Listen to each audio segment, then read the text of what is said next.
Hemos dicho anteriormente que el vicario judicial, en la fase introductoria, tiene que decidir a qué tipo de proceso va a ir esta causa que él ha examinado, que ha aceptado. Deberá decidir casi siempre si va a un proceso ordinario, a un proceso más breve o a un proceso documental. Ahora vamos a examinar qué criterios utiliza el vicario judicial para ver si esa causa puede ir a un proceso más breve. Este proceso más breve es el proceso ante el obispo. Es un proceso nuevo, antes no existía, es una parte novedosa de la reforma. Y de entrada se dice proceso más breve, no se dice proceso breve, sino más breve. ¿Por qué? Porque se supone que el proceso ordinario debe ser breve, no es para morirse ahí durante años. Debe ser breve, y este proceso debería ser más breve, como dice su nombre. Es un proceso que no se lleva ante el tribunal eclesiástico, sino que se lleva ante este otro tribunal paralelo que ha hecho la reforma, que es el tribunal del obispo. ¿Quién decide si se hace proceso más breve o no se hace? El vicario judicial. Las partes podrían pedirlo, pero el que lo decide es el vicario judicial, no es el obispo. Sépanlo, es competencia del vicario judicial. Pero claro, para que hay unos criterios objetivos para decidir si el proceso más breve se puede realizar o no se puede realizar, que el vicario judicial siempre va a tener en cuenta. Son criterios objetivos, no dependen de la voluntad del vicario judicial. ¿Cuáles son estos criterios objetivos que debe tener en cuenta el vicario judicial? Esencialmente son dos.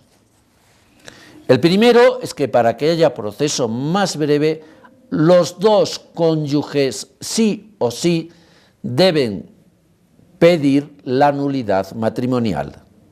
Vamos a explicar en qué consiste esto. Normalmente, en la práctica, quien pide la nulidad matrimonial es uno de los cónyuges. Rara vez van a pedirla a los dos, rarísimo. Eso sépanlo. Eso no impide que pueda seguir al proceso más breve. ¿Qué se hace? Se hace la citación al otro cónyuge. Y cuando se haga la citación al otro cónyuge, una de las preguntas que deben hacerle siempre es si él está de acuerdo en que su proceso puede ser nulo. No se trata todavía de saber por qué causa. Lo que se le pide, ¿usted cree que su matrimonio puede ser nulo? Sí, yo creo que puede serlo. ¿Le gustaría que la Iglesia lo trate? Sí, pues ya está. Acaba de dar su conformidad al proceso de nulidad en sí mismo. Todavía no sabemos por qué causa, incluso puede ser por una causa totalmente diferente a la que plantea el otro cónyuge, pero debe de estar de acuerdo, debe dar su consentimiento a que su matrimonio puede ser nulo. Esto deben saberlo. Si uno de los cónyuges dice yo no creo que mi matrimonio sea nulo o yo no quiero colaborar en el proceso, aunque creo que es nulo, esto de que la gente crea que es nulo y yo no quiero colaborar en el proceso, se lo van a encontrar en muchísimos casos. La gente que se siente culpable normalmente no quiere colaborar, pero reconoce su culpabilidad. Y por eso reconoce de que su matrimonio puede ser nulo. Bien, si una de las partes dice yo no creo que sea nulo o yo no quiero colaborar en el proceso, nunca se puede ir a proceso más breve. Nunca. Tendrá que ir sí o sí al proceso ordinario. Este criterio lo deben tener clarísimo. No se puede ir a un proceso breve estando una de las partes en contra del que sea su matrimonio nulo, o si no quiere colaborar, o no se hace presente. Dice, le convocamos al proceso breve, no se hizo presente, continuamos. No, si no acude, tiene que pasar a proceso ordinario. Se necesita la colaboración de las dos partes. Y después debe haber otra segunda circunstancia. aparte de la colaboración de las dos partes. Esta segunda circunstancia, ¿en qué consiste? De que haya indicios serios de que este matrimonio pueda ser nulo. Claro, la Santa Sede en la Reforma ha dado un elenco de causales que podrían hacer que veamos que hay indicios. Dese cuenta que este elenco de causales no son causas de nulidad, son indicios, son hechos que nos dan indicios de que ese matrimonio puede ser nulo. Deben distinguirlo. No, eso no hace causa de nulidad, pero si se dan esos hechos, sí es muy posible de que ese matrimonio tenga algún causal de nulidad. Las causales de nulidad son las que fija el código, no son las causales que fija la ley. Es decir, esta ley que acompaña la reforma del código. No, estos son simplemente indicios. Porque ustedes normalmente en esta fase todavía lo que se están examinando son indicios. Entonces, ¿cuáles son estos indicios? La Santa Sede da un elenco y al final dice etcétera. Con lo cual quiere decir que el elenco puede ser mucho, mucho más largo, porque puede haber muchas circunstancias típicas locales que el obispo, incluso el vicario judicial, puede considerar que las tiene que tener en cuenta, ¿no? Que son circunstancias locales que se dan aquí, que puede que en otro sitio no sea muy relevante, pero en nuestro ambiente pueden ser muy relevantes. Está abierto. Entonces, ¿cuáles son? La falta de fe que puede generar la simulación del consentimiento o el error que determina la voluntad. Mucho cuidado con estos indicios. Claro, alguno puede decir, ¿cómo puedo yo juzgar la falta de fe de una persona? Pues a veces tienes que acudir a criterios evidentemente objetivos. Fue bautizado la víspera del matrimonio. Muy sospechoso. Y de esos tenemos muchísimos casos en nuestro ambiente. Gente que accede al bautismo para casarse.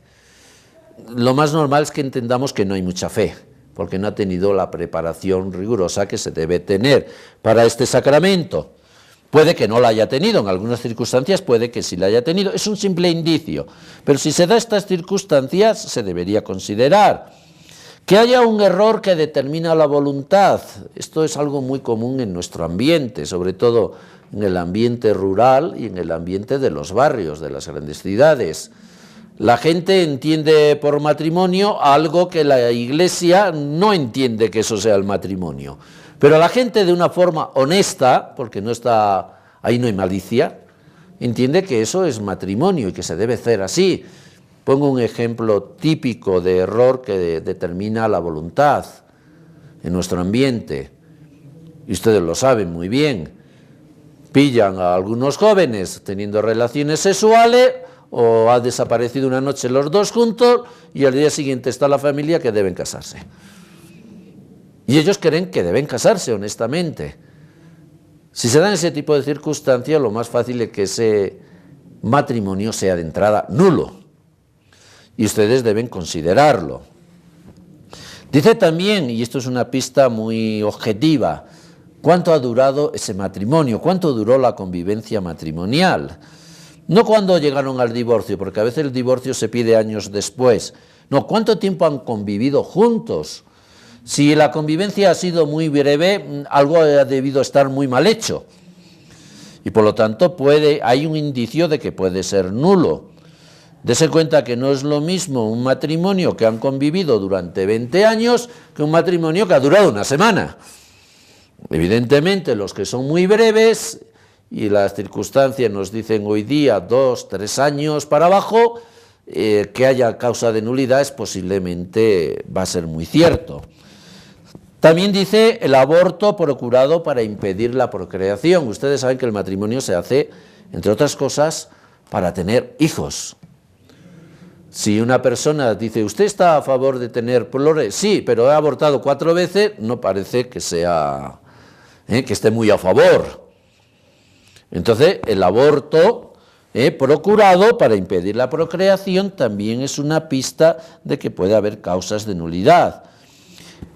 El mantenimiento obstinado de una relación extraconyugal en el momento de la boda o en un tiempo inmediatamente sucesivo. Piense que la gente, y lo digo porque la gente actúa así, la gente cree que si hay adulterio, el matrimonio es nulo. Eso es un error. Hay adulterios que no hacen nulo el matrimonio, pero también hay otros adulterios que sí hacen nulo el matrimonio.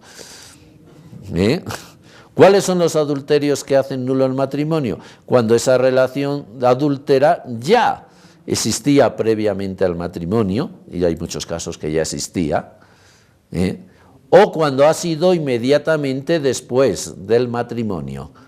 Inmediatamente después es un tiempo prudencial, máximo 2-3 años.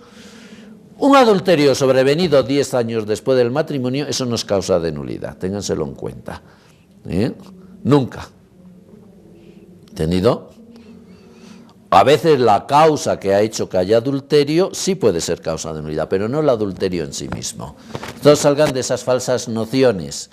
Pero los indicios de que este señor se casó y a las 2 semanas ya estaba con otra, es evidente de que ahí puede haber causas de nulidad. Muy evidente. Este señor no se ha casado pensando en la fidelidad. Es muy obvio, ¿no? Bien, cuando hay engaño, errores dolosos, es decir, cuando las personas engañan deliberadamente, doloso significa que es algo que se hace de manera deliberada, para poder contraer el matrimonio. Engaños dolosos tenemos muchos, de cosas esenciales que van a afectar a la vida matrimonial, no de cualquier menterijilla, porque entonces todos los matrimonios serían nulos, porque me contó una mentira durante el noviazgo, pues entonces yo creo que el 100% de los matrimonios serían nulos, porque muchas veces los novios no cuentan lo que son, cuentan lo que le gustaría escuchar al otro, sobre lo que son. No, son cosas esenciales, mentiras, que afectan gravemente a la vida matrimonial. Por ejemplo, la lista nos dice algunos. Por ejemplo, soy estéril y no se lo he contado al otro. Y yo lo sé que soy estéril. Por ejemplo, tengo una enfermedad contagiosa grave. Imagínense que el novio tiene SIDA y no te dice nada. Pues parte de una irresponsabilidad gravísima, incluso un delito, sería un delito incluso. Es decir, pero os dais cuenta, esas cosas debo saberlo. Algo muy corriente en nuestro ambiente. Yo ya he estado casado, pero a ti no te digo nada. Yo tengo hijos y estoy pagando pensiones de esos hijos y a ti no te digo nada. Pero me caso contigo. Esos son engaños dolosos. Y ahí puede haber muchas circunstancias que son de carácter, podríamos decir, local. Yo he estado en prisión, tengo antecedentes de delincuente, pero no te digo nada. También las causas ¿veis? Estos engaños son muy evidentes y van a afectar gravemente a la vida matrimonial. Es más, la persona, si los hubiera sabido, posiblemente no se hubiera casado con él, por eso engañado. También cuando la gente se casa por causas que no tienen nada que ver con la vida matrimonial. Bien, porque han sido forzados, porque había embarazo imprevisto de la mujer.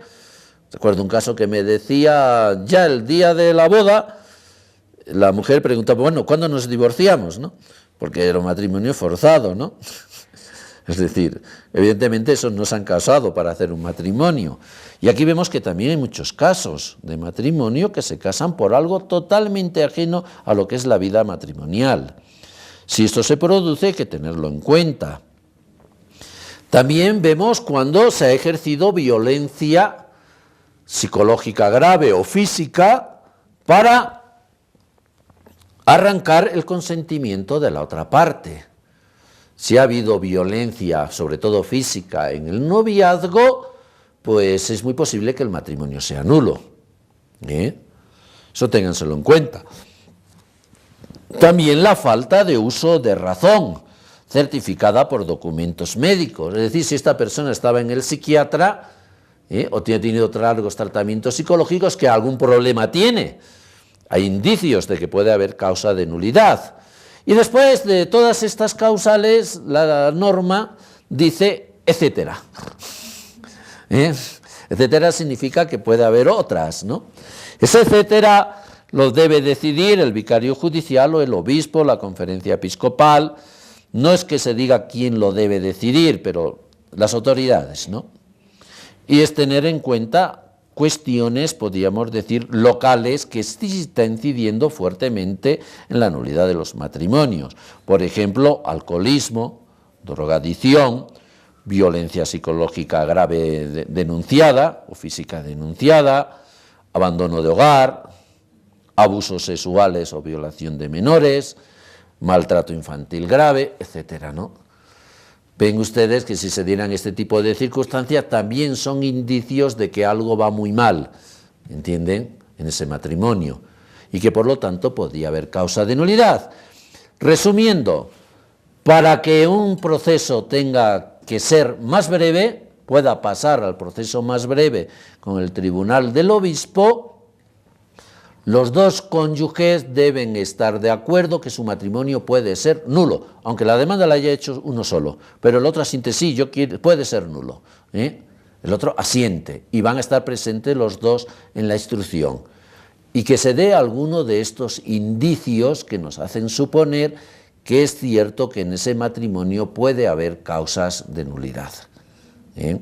Si se da alguno de estos indicios y el otro cónyuge está de acuerdo que se examine el caso, el vicario judicial puede decidir que pase al proceso más breve con el tribunal del obispo. Muchas gracias.